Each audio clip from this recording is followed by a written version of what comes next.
Breaking చూస్తున్నాం. ఆంధ్రప్రదేశ్ లో 2024 సార్వత్రిక ఎన్నికలు ఇటు వైసీపీకి అటు ఎన్డీఏ కూటమికి లిట్మస్ టెస్ట్ గా మారాయి.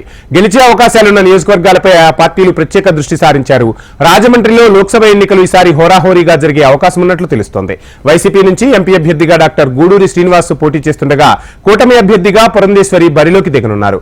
ఇక పురంధేశ్వరి ప్రస్తుతం ఆంధ్రప్రదేశ్ బీజేపీ చీఫ్ గా కొనసాగుతున్నారు.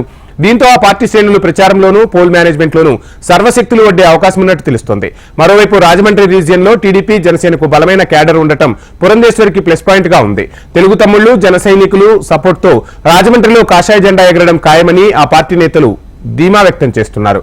ఇదిలా ఉంటే రాజమండ్రి పార్లమెంట్ పరిధిలో బలమైన బీసీ ఓటు బ్యాంక్ ఉండటంతో మరోసారి బీసీ కార్డును ప్రయోగించింది ఫ్యాన్ పార్టీ. ప్రస్తుతం సిట్టింగ్ ఎంపీగా ఉన్న భరత్ ప్లేస్ లో డాక్టర్ గూడూరి శ్రీనివాస్ కు టికెట్ కేటాయించింది. ఇంతకు భరత్ ను కాదని గూడూరుకి టికెట్ ఇవ్వడం వెనుక ఆంతర్యం ఏంటి? వైసీపీ చేంజ్ వ్యూహం ఫలిస్తుందా? కూటమి పాచికలు పారేనా? రాజమండ్రి లోక్సభ స్థానంలో జెండా పాతేదెవరు?